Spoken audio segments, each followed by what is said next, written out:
sama-sama tayong magiging saksi.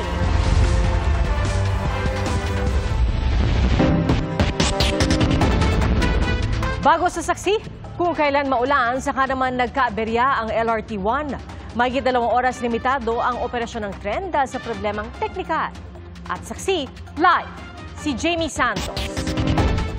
Jamie? Pia, sa mga oras na ito, nakakaranas ng manakanakang pag-ambon hanggang sa mahinang pag-ulan dito nga sa bahagi ng Rizal Avenue sa lungsod ng Maynila. Bukod nga sa pag-ulan, dagdag sa pahirap sa mga commuter kaninang rush hour, ang aberya sa LRT Line 1. Kumpulan sa ilalim ng LRT-1 Arpapa Station sa Maynila, ang mga pasaherong yan kanina mag-aalas 7 ng gabi. Sumilong para hindi mabasa ng ulan habang nag-aabang ng masasakyang matapos magkaroon ng aberya ang LRT Line 1. Kwento ng ilang pasahero sa GMA Integrated News, halos 1 oras na raw silang naghihintay ng tren hanggang pababain na sila. Isang bagon daw ang nagkaaberya sa bahagi ng 5th Avenue Station. Pinababa kami ng Arpapa para yung train na sinakay namin, itutulak yung sira. Ay hanggang ngayon wala. Nakasakay kami sa panibagong train, di rin umandar. Pinababa kami. Ano sabi po? Kasi may technical problem yung doon. Dihilain daw, hanggang ngayon wala pa. Tagal yung pinagantay. Tagal. Masakit na nga yung tuhod namin. Yung umuulan pati. Perwisyo para sa mga pasahero ng LRT ang nangyaring aberya. Sa halip agad makauwi, kailangang lumipat ng sasakyan. Dagdag pahirap pa ang maulang panahon. Diyos ko ay hirap sumakay. Masasakit na matuhod namin maglakad. Sa abiso ng LRT, nagkaaberya ang isang tren sa 5th Avenue Station. Ang biyahe raw ay limitado lang mula Dr. Santos Station hanggang Central Station at pabalik. Ang kanila raw engineering team ay nasa lugar na at masigasig na nagtatrabaho upang agad na maayos ang problema at maibalik ang normal na operasyon ng buong linya. Pagdating namin sa 5th Avenue Station sa Caloocan City, ilang pasahero rin ang inabutan naming bumababa mula sa itaas ng istasyon. Hindi pa raw ayos ang nagkaaberyang tren pasado alas 8 ng gabi. Pag sa taas, may sira daw yung tren. So, ang biyahe lang for south. So, north daw wala na. Pia, humingi ng paumanhin sa mga pasahero ang pamunuan ng LRT at pangunawa dahil sa hindi inaasahang insidenteng ito. At live mula rito sa Maynila para sa GMA Integrated News, ako si Jamie Santos, ang inyong saksi.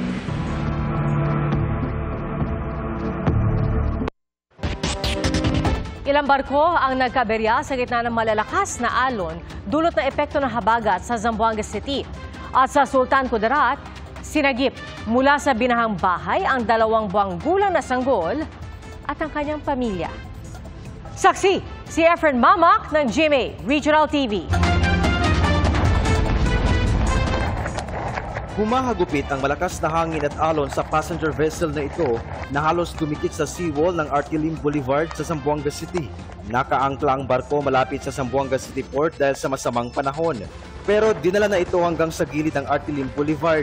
Pangamba ng LGU, sa bigat ng barko, baka tuluyang masira ang seawall.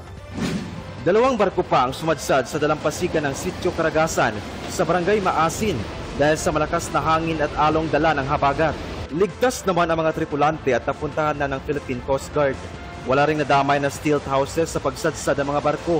Pero sa ibang bahagi ng sitio, nasira ang 8 stilt houses sa dalampasigan dahil sa malakas na alon. Nabagsakan naman ng puno ang bubong ng isang bahay sa Dapitan City, Zamboanga del Norte. Nakaligtas ang mga residente. Mula pa kagabi, ilang bahagi ng Mindanao ang binayo ng matinding pag-ulan. Sa Lebac, Sultan Kudarat, pinasok ng baha ang bahay na ito sa Barangay Purikay pasado alas 11 ng gabi kagabi. Galing daw ang tubig mula sa umapaw na kanal. Kuya, ang lalim. Hanggang tuhod naman ang baha sa Barangay Nuling. Sa Barangay Barurao 2, inilagay sa batia ang 2 buwang gulang na sanggol na sinagip ng PCG mula sa binahang bahay.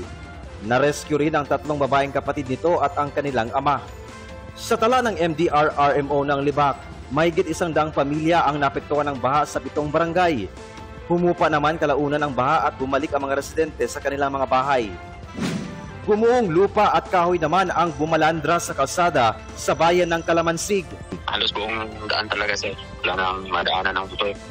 Sa Davao Occidental, sinuspende ng PCG ang biyahe ng mga sasakyang pandagat. Kabilang dyan ang balikang biyaheng Sarangani, patungong Balangonan, Jose Abad Santos, Davao Occidental at General Santos City. Para sa GMA Integrated News, ako si Efren Mamak ng GMA Regional TV, ang inyong saksi. Umapaw ang spillway sa Bulan, Sorsogon dahil sa pag-ulang dulot ng trough o yun pong buntot ng bagyong Krising. Hindi na makatawid ang maliliit na sasakyan. Naranasan ang pag-ulan mula kaninang madaling araw at malakas din ang buhos ng ulan sa Camarines Norte. Inambutan naman ng ulan sa pag-uwi ang mga estudyante sa Albay matapos mag-cancela ng klase dahil sa masamang panahon. Sa Libon, Albay, tinulungan ng First Albay Provincial Mobile Force Company ang mga residente at guro na stranded sa binahang spillway. Malakas na bugso ng hangin na may kasamang ulan ang dapat paghandaan dahil sa bagyong Krising. Base po sa 5 p.m. bulletin ng Pag-asa, signal number 1 sa Batanes, Cagayan, kabilang ang Babuyan Islands, Isabela, Quirino, northern portion ng Nueva Vizcaya, northern portion ng Aurora, Abra, Apayao at Kalinga. Pati na sa Mountain Province, Ifugao, northern portion ng Benguet, Ilocos Norte, Ilocos Sur, northern portion ng La Union, Ampolillo Islands, Camarines Norte, northern portion ng Camarines Sur at ang Catanduanes.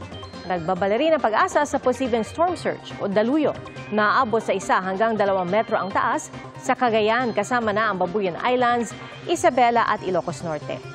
Huling namataan ang sentro ng bagyong Krising 320 kilometers northeast ng Virac, Catanduanes. Kumikilos po ito pahilagang kanluran sa bilis na 15 kilometers per hour. At kung mapanatili ang ganitong galaw, ayon sa Pag-asa, patuloy nitong tutumbukin ang Northern Luzon at posible maglandfall sa mainland Cagayan bukas ng gabi. Pagtama po sa Cagayan, tatawirin nito ang bahagi ng Apayao at Ilocos Norte hanggang marating ang West Philippine Sea. Posible itong lumabas sa PAR Sabado ng hapon at patuloy na hahatakin at palalakasin ng bagyong Krising ang habagat. At dahil posible pang lumakas ang bagyo, mas lalakas din ang paghila nito sa habagat. Halos buong bansa ang natatakpan ng mga ulap na dala ng bagyong Krising at habagat, kaya asahan ding maraming lugar ang uulanin. Base po sa abiso ng Pag-asa, malalakas na ulan ang asahan sa Cagayan Valley, Cordillera Administrative Region, Ilocos Region, Aurora, Northern Samar, Eastern Samar, Samar at Biliran dahil sa bagyong Krising. Gayon din po sa Metro Manila, Mimaropa, Central Luzon, Calabarzon, Western Visayas, Negros Oriental, Siquijor, Cebu, Zamboanga del Norte, Lanao del Norte at Lanao del Sur dahil naman po sa habagat. Nakatakda po maglabas ang Pag-asa ng latest bulletin kaugnay ng bagyo ngayong gabi.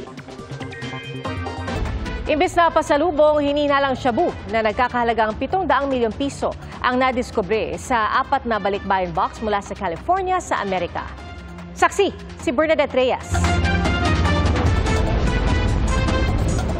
Imported na tsokolate o mga dilata ang karaniwan na laman ng mga balikbayan box.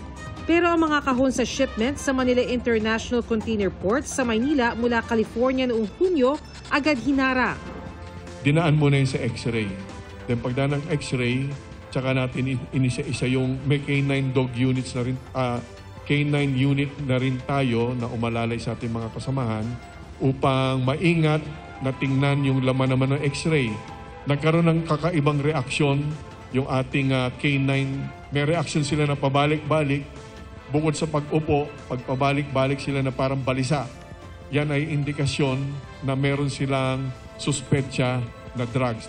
Sa 4 sa 700 kahon sa shipment, tumambad ang mahigit 110 kilos ng hinihinalang methamphetamine hydrochloride o shabu na nagkakahalaga ng halos 750 million pesos. Idineklara raw ang mga ito bilang personal effects tulad ng pagkain. Nabisto ito ng Bureau of Customs sa tulong ng intelligence report.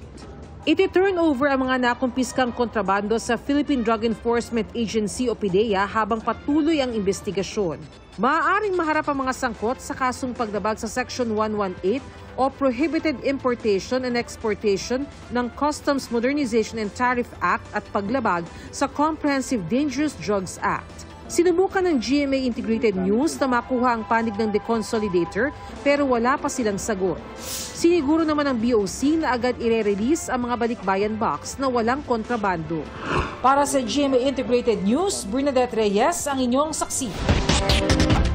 Sa gitna ng paghahanap sa Bulkang Taal para sa mga nawawalang sabongero, muling nag-alboroto ang bulkan ngayong hapon. Ayon sa PHIVOX, nangyari ang minor phreatomagmatic eruption sa pagitan ng 3:01 hanggang 3:13 p.m. Nagdulot po ito ng usok na may taas na mahigit 2 kilometro. Nananatili ang alert level 1 sa bulkan at dahil po dyan, bawal pumasok sa Taal Volcano Island, lalo na sa main crater at Daang Castilla Fissure area na bahagi ng permanent danger zone. Pinayuhan din ang mga piloto na umiwas sa paglipad sa ibabaw ng bulkan. Mga kapuso, maging una sa saksi. Mag-subscribe sa GMA Integrated News sa YouTube para sa iba't ibang balita.